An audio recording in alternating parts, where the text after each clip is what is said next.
Fourth sign that you are on हिदाया, और ये सबसे जबरदस्त निशानी है कि यू लव गुड, आप नेकी से मोहब्बत करते हैं और बुराई से नफरत करते हैं। Love for the good deeds and hated for the sin. हदीस में आपके सामने रखता हूं, कमाल की हदीस है। अबू उमामा रज़ियल्लाहु अन्हु ने रिपोर्ट किया, अ मैन आस्क्ड रसूलुल्लाह सल्लल्लाहु अलैहि वसल्लम व्हाट इज ईमान, व्हाट इज फेथ, ईमान क्या है, फेथ क्या है।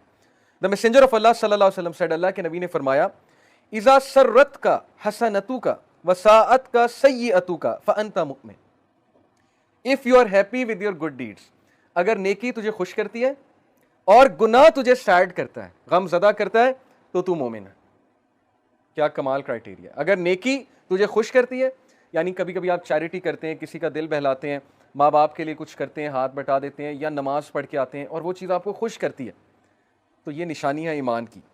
और गुनाह से आपका दिल दुखता है, जैसे वो दुआ है ना कि गुनाह को मेरे लिए कराहत अंगेज बना दे, तो गुनाहों से कराहत शो करना, गुनाह करके सैड हो जाना, गमज़दा हो जाना, ये हिदायत की निशानी, ये मोमिन की निशानी कि आपके अंदर ईमान बाकी है।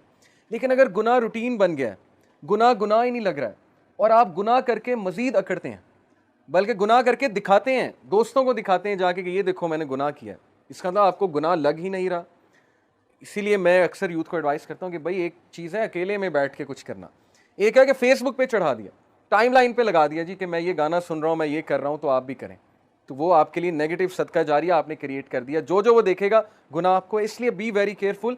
अक्सर हम वो पेजेस लाइक कर लेते हैं, वो चीज़ें शेयर करते हैं जिससे कोई और फितने में पड़ जाता है, तो ये हमारे लिए बहुत खतरनाक चीज़ है। इसलिए बुराई को बुराई समझें, गुनाह को रूटीन ना बनने दें। तो हिदायत वाला वो है जो नेकी करके खुश होता है और गमज़दा उससे, गुनाह उसे गमज़दा करता है।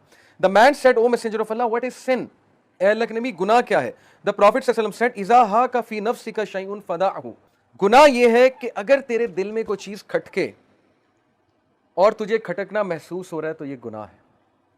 यानी फॉलो योर कॉन्शियस। अक्सर होता है ना, आपको कुछ कर तो रहे होते हैं, दोस्तों ने प्लान तो बना लिया और रात को इकट्ठे होते हैं, ये करते हैं, लेकिन वो खटक तो रही होती है बात कि यार काम तो गलत है। और ये खटकना हिदायत की निशानी है। जिनको खटकता ही नहीं है तो फिर समझ लें कि वो फिर अल्लाह की नाराज़गी है। खटक ही नहीं रहा, समझ ही नहीं आ रही है, गुनाह है।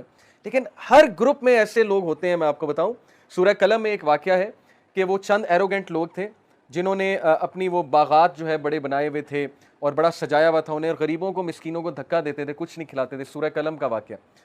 तो अल्लाह ताला ने उनके बागात को तबाह किया, लेकिन उनमें से एक जो था वो अक्लमंद था, उसका जिक्र अल्लाह ने स्पेशल किया है। अल्लाह ने उसे पॉइंट आउट किया सूरह कलम में। अल्लाह ने कहा उनमें से एक ऐसा था जो ये सब को समझाता था कि शायद हम गलत कर रहे हैं, हमें मसाकीन को दूर नहीं भगाना चाहिए। तो हर ग्रुप में ऐसा एक बंदा होता है जिसको ये चीज़ खटक रही होती है, तो आप अपने ग्रुप में वो बंदा बन जाए। बस यही चेन ऑफ गुडनेस है, आपसे चेन ऑफ गुडनेस फैलेगी। तो जो चीज़ आपके दिल में खटके वो गुनाह है, उसको छोड़ दें।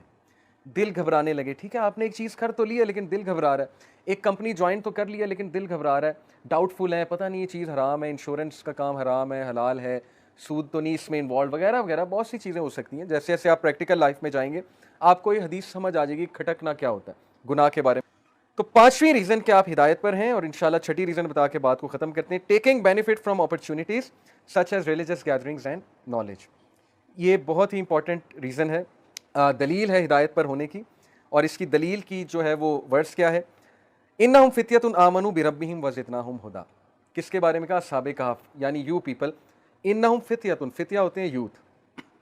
ए नबी बेशक वो नौजवान थे, आमनू जो अपने रब पर ईमान लाए, बिरब्बिहिम वज़िदनाहुम हुदा, और we increase them in guidance, हमने उन्हें हिदायत में वज़िदनाहुम हुदा इंक्रीज किया। यानी अल्लाह हिदायत में इंक्रीज करता है, कब करता है, जब आप ईमान लेकर आते हैं। पहला स्टेप आपकी तरफ से है, अपॉर्चुनिटी से फ़ायदा आपने उठाना है। देखें ये लोग अस्हाबे कहफ किसी की बात सुन के इंस्पायर हुए थे ना, किसी की बात सुनी होगी, किसी महफिल में गए होंगे, अपॉर्चुनिटी का फ़ायदा उठाया। हो सकता है कोई दाई, हज़रत ईसा का दाई, वो बाज़ार में दावा कर रहा हो और ये लोग वहाँ से गुजर रहे हो और ये रुक गए हो, इन्होंने कहा चलो सुनते हैं क्या क्या रहा है, अपॉर्चुनिटी से फ़ायदा उठाया, बात सुनी, बात अच्छी लग गई और बात पे अमल किया, तो अल्लाह ने इंक्रीज़ किया गाइडेंस में। इसलिए गाइडेंस की अपॉर्चुनिटी से फ़ायदा उठाएं अगर आप हिदायत में इंक्रीज़ होना चाहते हैं।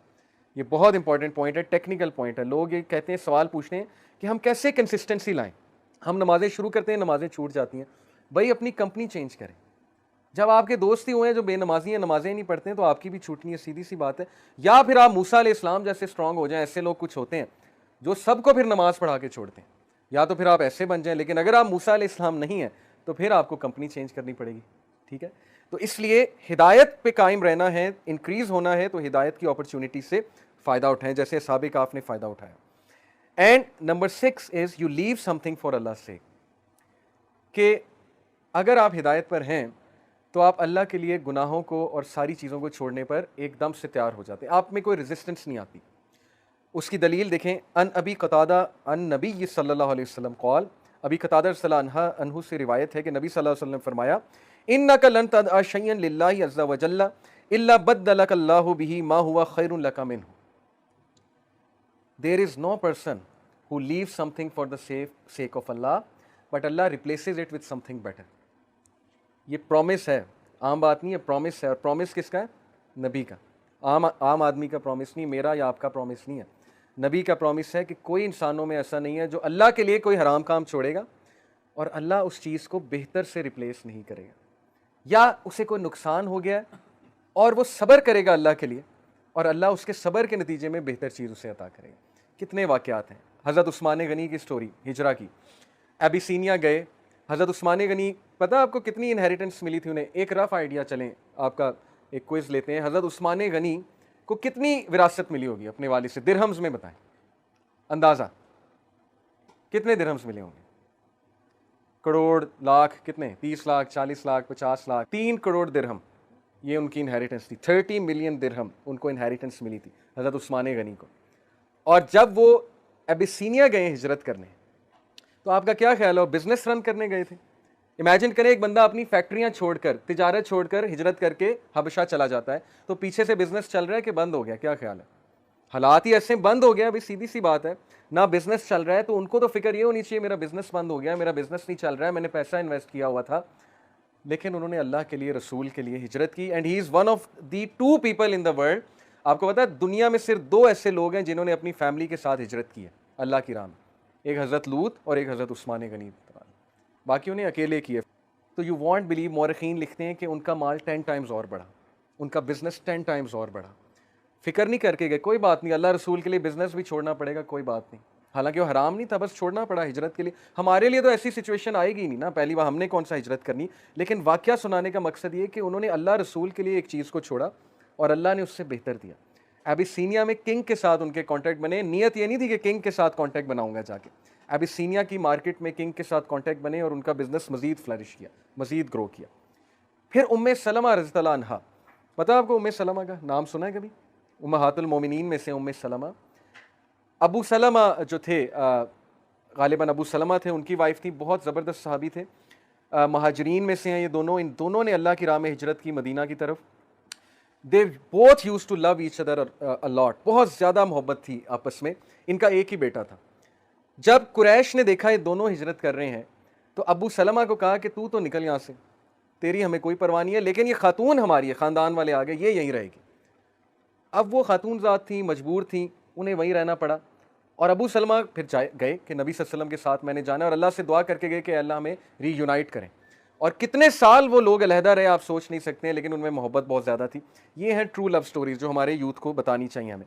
उसके बाद उनके वालिद के कबीले के लोग आए, क्योंकि उनमें जाहिलिया अभी तक बाकी थी, कबायली जाहिलियत होती है ना, वो लड़ने आ गए कि ये बेटा हमारा है, ये तुम्हारा नहीं है। औरत के पास बेटा था, उन्होंने कहा ये बेटा हमें दो, हमें इसका बाप नहीं चाहिए, वो तो मुसलमान हो गया चला गया, लेकिन ये बच्चा हमारा है, बच्चा हमें दो। बच्चा छीन कर ले गया, कैन यू इमेजिन, माँ से बच्चा छीन कर ले गए। लेकिन उसके बाद बहरहाल एक बंदा था उनमें, एक बड़ा था उनके ख़ानदान में, उसने सुलह कराई, बच्चा वापस कराया। उम्मे सलमा भी फिर हिजरत करके वहाँ गई। ग़ज़वा उहद में जो उनके शौहर थे उनकी वफ़ात हो जाती है, वो शहीद हो जाते हैं। और उम्मे सलमा रज़ियल्लाहु अन्हा शैटर होती हैं कि मेरे ख़ावंद जिनसे मुझे इतनी मोहब्बत थी वो फ़ौत हो गया, अब मुझे कौन सहारा देगा, मैं विडो हूँ। तो फिर उस मौके पे उन्होंने एक दुआ की थी, इन्ना लिल्लाहि व इन्ना इलैहि राजिऊन। और उसकी दुआ के आगे के अल्फाज हैं कि अल्लाह मुझ पर मुसीबत है, ये इस मुसीबत पे चलने की, इस मुसीबत में सब्र करने की तौफीक दे और मुझे इससे बेहतर दे। और देखिए रसूलुल्लाह उनके हस्बैंड बने, प्रॉफिट सल्लल्लाहु अलैहि वसल्लम। कितना बड़ा ऑनर है कि वो सोच रही कि कौन सहारा देगा, अब मैं क्या करूँगी, बेवा हूँ, और अल्लाह के नबी ने उनसे शादी कर ली।